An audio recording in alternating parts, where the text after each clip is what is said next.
Assalamualaikum warahmatullahi wabarakatuh. Selamat pagi, salam sejahtera untuk kita semuanya. Alhamdulillah pada hari ini saya pemangku mata kuliah Pancasila dan Kewarganegaraan akan menyampaikan beberapa hal yang terkait dengan kewajiban sebagai dosen untuk menyampaikan materi kepada mahasiswa. Mudah-mudahan mahasiswa semuanya saat ini dalam keadaan sehat walafiat. Baik, beberapa hal yang akan saya sampaikan terkait dengan materi perkuliahan memasuki setelah ujian tengah semester. Materi di dalam hal ini adalah temanya merenungkan nilai-nilai Pancasila dalam kaitannya dengan menyikapi pandemi COVID-19. Sebagaimana kita ketahui bersama bahwa saat ini kita masih prihatin, ya, artinya kondisi Indonesia pada khususnya masih mengalami beberapa yang harus kita sikapi. Terkait dengan materi, untuk itu mari para mahasiswa saya ajak untuk merenungkan nilai-nilai Pancasila, bagaimana sejauh bisa menyikapi kondisi pandemi COVID-19. Tidak lepas dari kewajiban kita sebagai warga negara perlu mawas diri terkait dengan jati diri berwawasan kebangsaan, dimana kalau kita lihat peta ini satu kesatuan negara kesatuan Republik Indonesia yang perlu kita jaga keamanan, kesehatan dalam hal segala bidang dan lain sebagainya.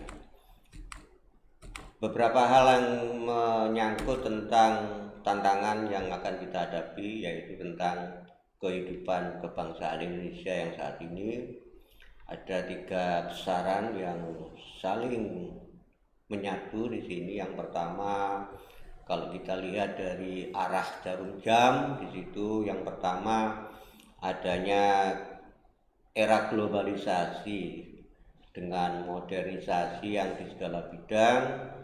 Implikasinya kalau kita tidak bisa mawas diri akan melemahkan kehidupan bangsa. Terkait dengan itu berdampak pada menipisnya rasa nasionalisme. Jadi lunturnya semangat gotong royong, menguatkan ikatan-ikatan primordial, serta merajalelanya tindakan-tindakan anarkis yang sering kita jumpai. Untuk itu perlu kita waspada. Anda sebagai generasi penerus bangsa wajib menjaga itu.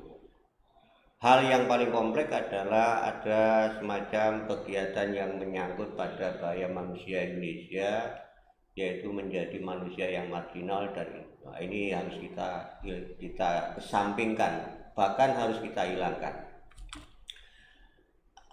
Dari 3 hal yang ada yang saya sampaikan tadi, ini tentu saja ada semacam dampak akibat dari the exciting situation.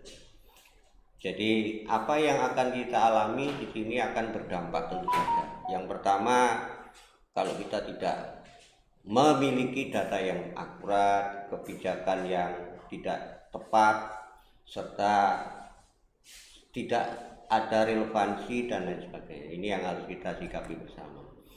Yaitu yang pertama, tidak sincere.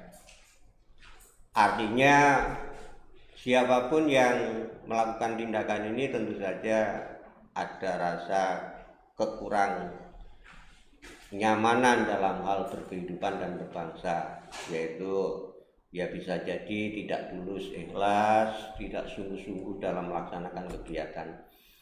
Ada lagi yang bersifat semu, ya. Ini artinya ada istilah sekarang itu hoax dan sebagainya, ya, senang basa-basi, ada istilah budaya ABS, asal bapak senang dan seterusnya.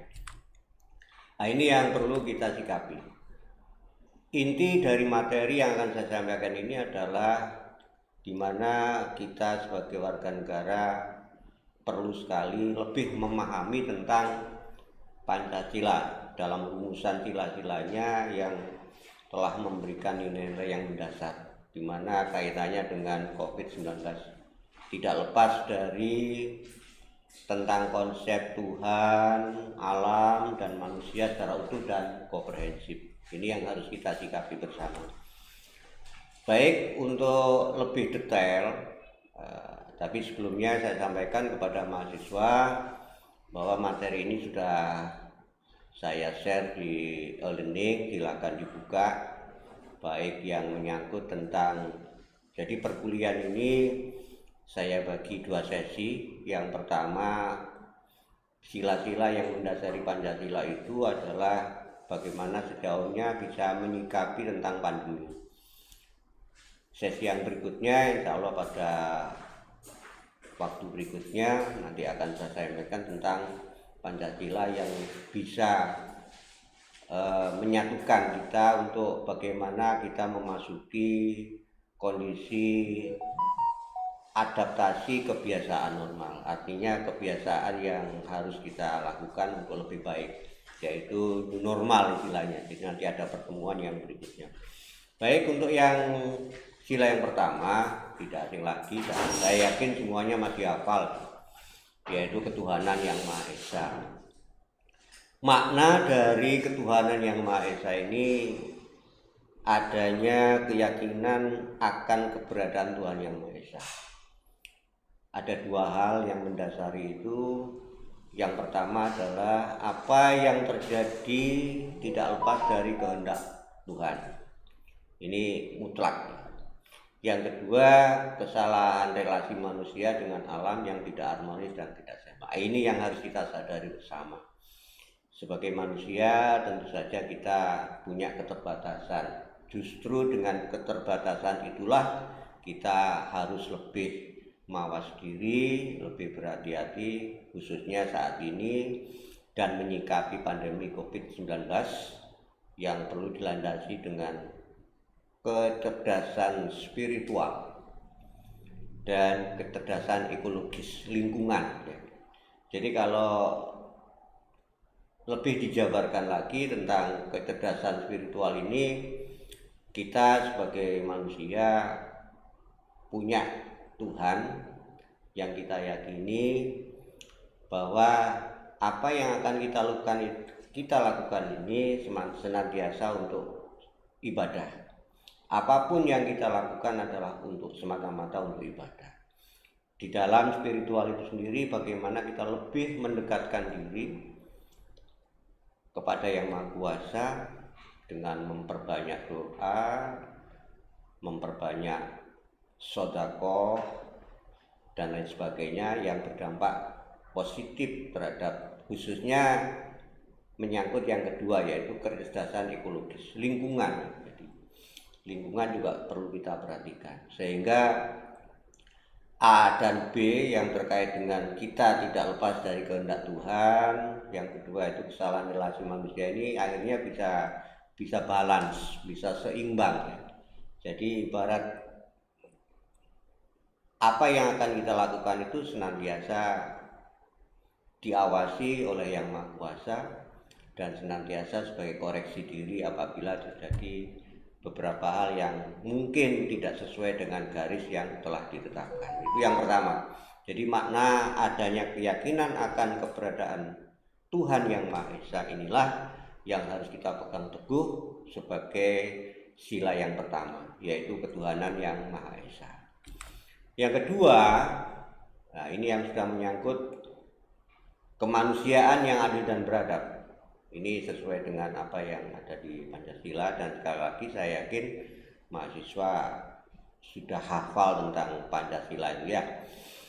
Yaitu akan memberikan makna bahwa setiap manusia adalah makhluk yang beradab, yang perlu diakui dan diperlakukan sesuai dengan harkat dan martabat sebagai makhluk ciptaan Tuhan yang Maha Esa. Ini menyangkut beberapa aspek kemanusiaan. Kalau yang sila pertama tadi ya belum minallah, kalau ini ya belum minannas. Artinya kita memanusiakan manusia. Ada beberapa hal yang menyangkut tentang aspek kemanusiaan.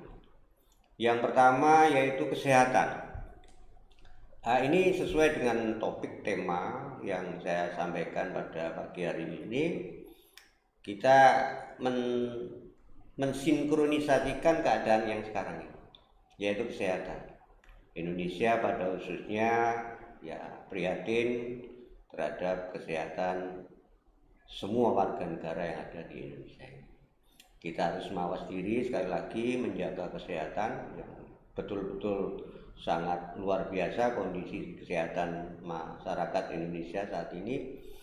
Yang kedua tentang ekonomi, ya ini yang jelas berdampak pada ekonomi, sosial juga, interaksi manusia ini juga akan ada keterbatasan. Agama lebih-lebih juga kita lebih meningkatkan ibadah kita kepada Allah Subhanahu wa taala. Hukum juga berdampak terhadap perlakuan sikap manusia antar masyarakat satu dengan yang lain. Ada batasan-batasan yang boleh dan tidak. Yang berikutnya budaya. Jadi kalau kita amati sekarang ini semuanya, unit usaha, unit kerja, bahkan sampai di tingkat RT pun budaya bersih itu senantiasa diterapkan. Bahkan ada yang namanya kampung tangguh dan lain sebagainya. Ini mengarah kepada budaya-budaya yang sifatnya positif ya, budaya positif seperti itu. Dan banyak lagi yang kita sikapi terkait dengan kita ini harus bagaimana sebagai manusia menyikapi tentang pandemi COVID-19 ini. Baik kesehatan pribadi, individu, keluarga, ekonomi, apalagi masalah sosial juga, agama juga harus kita kuatkan, keimanan kita, hukum juga harus kita tegakkan, termasuk budaya. Ini yang kita maknai di dalam sikap kemanusiaan yang adil dan beradab menyikapi pandemi 19.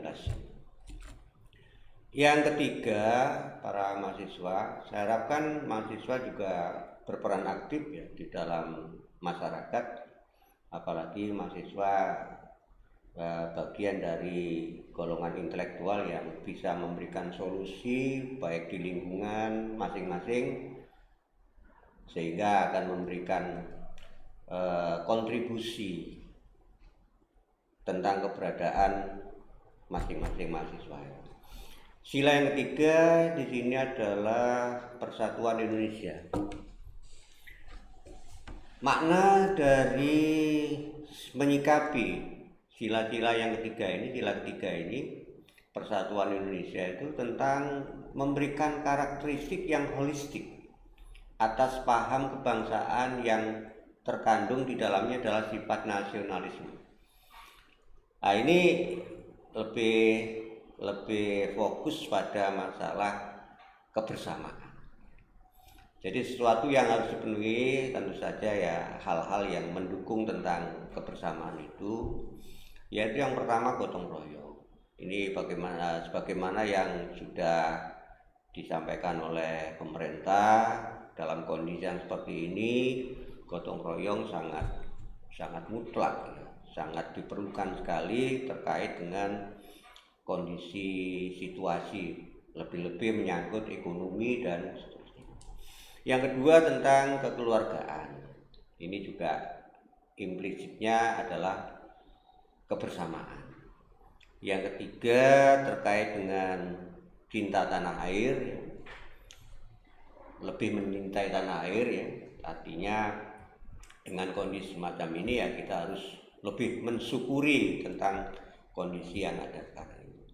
Yang keempat berperan aktif sesuai dengan kompetensi masing-masing. Ini sudah banyak kita ketahui, tidak di kota-kota besar saja, bahkan di daerah-daerah terpencil pun ya peran aktif masing-masing ya disesuaikan dengan kompetensi ya. Misalnya tenaga medis yang punya kompetensi untuk bidang kesehatan ya relawan ya, mungkin termasuk Anda sebagai mahasiswa terlibat di dalamnya, sehingga mampu untuk mencari solusi. Jadi mencari solusi ini artinya ya bagaimana kita berperan aktif di dalamnya, memberikan masukan ya mahasiswa selaku kaum intelektual ya diharapkan berperan aktif. Yang kelima ini yang paling penting adalah dalam kondisi yang seperti ini harus kita hilangkan yang sifat yang egois ya. Artinya carpe diem ya. Jadi jangan sampai nanti ada kalau nggak ada saya nggak bisa, itu egois namanya ya. Ini yang harus kita pahami. Itu akan sedikit mempengaruhi tentang adanya rasa persatuan. Jadi kegotong royongan kalau ada unsur egoisme ini ya biasanya ya itu tadi kebersamaan apalagi ya juga akan terpengaruh dengan sifat yang egoisme. Yang keempat, sila yang keempat ini saudara-saudara mahasiswa ya saya harapkan lebih fokus pada penekanan yang terkait dengan bagaimana kita selaku masyarakat, baik yang selaku kaum intelektual, masyarakat secara umum dan lain sebagainya. Sila keempat ini tentang kerakyatan yang dipimpin oleh kebijaksanaan dalam permusyawaratan perwakilan. Ini pun akan memberikan makna, yaitu adanya sifat bijaksana, tanggung jawab terhadap Tuhan Yang Maha Esa. Ada dua hal besar di sini yang perlu kita amati. Yang pertama peran pemerintah, di mana peran pemerintah ini tentu saja makna demokrasi harus cepat terbangun dan terpelihara dengan baik. Kita hormati apa yang menjadi keputusan pemerintah, kebijaksanaan atau policy yang diberikan oleh pemerintah agar bisa kita bangun, akan kita pelihara dengan baik. Di satu sisi juga peran masyarakat kita, yaitu dukungan positif sangat diperlukan dalam rangka membangun demokrasi, khususnya terkait dengan penanganan masalah pandemi COVID-19 yang ada di Indonesia. Ini penting sekali. Jadi tidak ada mana yang diuntungkan, mana yang dirugikan. Karena ini adalah masalah, bukan saja masalah nasional, tapi masalah internasional. Ini yang harus kita pahami mahasiswa khususnya ya. Yang terakhir ini masalah yang ada hubungannya dengan sila kelima, yaitu keadilan sosial bagi seluruh rakyat Indonesia. Ada beberapa poin yang menjadikan kita ini perlu untuk lebih fokus terhadap penanganan COVID-19, yaitu yang pertama menumbuhkan rasa empati. Ini bagian dari di mana Pancasila mampu memberikan penyadaran spiritual kepada kita. Sebagaimana awal tadi saya sampaikan, faktor spiritual ini sangat penting sekali. Menumbuhkan rasa empati ini tentu saja didasari pada rasa kesadaran diri pribadi. Jadi bagaimana melihat orang susah itu harus bagaimana. Jangan sampai nanti membiarkan orang yang susah. Ini perlu ada kepedulian. Kepedulian di lingkungan masing-masing terhadap sesama, tetangga, dan ini perlu. Ini yang kedua tentang tenggang rasa, toleransi ya. Jadi seperti itu. Jadi ada kepedulian yang tiada batas lah gitu. Artinya tidak ada ukuran bahwa saya harus dapat apa nanti, itu ada pamrihnya namanya. Tenggang rasa itu biasanya dasarnya adalah tulus dan ikhlas. Yang ketiga adalah untuk bagaimana kita bisa cinta bagi sesama, artinya peduli ya. Kembali lagi kepada adanya rasa saling membutuhkan kita. Kita akan hidup ini tidak bisa sendiri, butuh berteman, butuh untuk saling berkomunikasi dan sebagainya. Yang keempat ini menjadi penyejuk bagi kita dalam bernegara. Artinya kalau kita mampu mengimplementasikan atau meningkatkan spiritual kita, khususnya kepada Yang Maha Kuasa, kepada Tuhan Yang Maha Esa, insya Allah hidup kita ini akan tenang, sejuk ya dalam bernegara. Lebih-lebih didasari oleh rasa syukur, ini yang tiada batas ya. Yang terakhir, memberikan keadilan sosial serta kesejahteraan dalam berkehidupan. Kalau kita berbuat baik, pasti nanti hasilnya akan baik. Tapi tentu saja butuh kesabaran. Artinya kita harus menyadari bahwa semuanya itu adalah sudah ada yang mengatur, yaitu Tuhan yang Maha Esa. Mahasiswa yang saya banggakan untuk pertemuan mungkin pada hari ini kita cukupkan. Nanti silakan mahasiswa untuk melihat di SIM masing-masing dan di e-learningnya. Nanti tinggal saya tambahkan tugas-tugas untuk individual ya dalam menjelang ujian akhir semester ini. Dan insya Allah nanti minggu depan akan saya sampaikan tentang menyikapi sila-sila yang ada di Pancasila itu terhadap kondisi minggu-minggu ini Indonesia sudah memasuki new normal. Jadi artinya Pancasila semuanya keberadaannya. Dan saya terima kasih. Assalamualaikum warahmatullahi wabarakatuh.